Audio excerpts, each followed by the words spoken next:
પ્રદેશ ભાજપની સૂચના અનુસાર તાજેતરમાં વરાયેલા જિલ્લા ભાજપ પ્રમુખ શ્રી દિગ્વિજયસિંહ ગોહિલનો પદગ્રહણ સમારોહ ધારાસભ્યો, જિલ્લાના સંગઠનના પદાધિકારીઓ અને કાર્યકર્તાઓની વિશાળ ઉપસ્થિતિમાં અટલ ઓડિટોરિયમ ખાતે યોજાયો હતો. રાષ્ટ્રીય અધ્યક્ષ નડ્ડાજી, આપના સૌના આદરણીય અમિતભાઈ શાહ, ગુજરાત પ્રદેશ ભાજપાના પ્રદેશ પ્રમુખ અને આજનો જન્મદિવસ છે. આપ સૌ કાર્યકર્તાઓ વતી હું પાટીલ સાહેબને આજે એમના જન્મદિવસની ખૂબ ખૂબ શુભકામના આપું છું. આપણે પ્રાર્થના કરીએ કે ભગવાન એમનું દીર્ઘ આયુષ્ય આપે અને રાષ્ટ્રની સેવા કરવા માટે એમની તંદુરસ્તી જાળવે.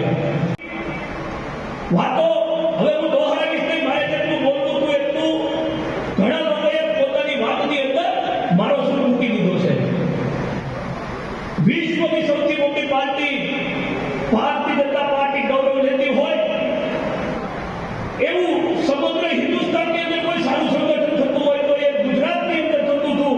અને ગુજરાત સંગઠનની અંદર પણ જો કોઈ સારી કામગીરી થતું હોય તો એ ભાવનગર જિલ્લો ગૌરવ લેતું હતું. ત્યારે મને આ ગૌરવ થાય કે ભાવનગર જિલ્લાના પ્રમુખ તરીકે કાર્યભાર સંભાળતા હું હર્ષની લાગણી અનુભવું. ભાઈ ત્રણેય મહામંત્રી શ્રી સીટીભાઈ, રાજુભાઈ, ભરતભાઈ, ભારત માતા કી. આજના આ પદગ્રહણ સમારોહની અંદર ઉપસ્થિત જિલ્લા ભાજપાના હજી 4 પદ સંભાળ્યો ત્યાં સુધી તેને પ્રમુખ કહું છું એવા જિલ્લા ભાજપાના અધ્યક્ષ આરસીભાઈ,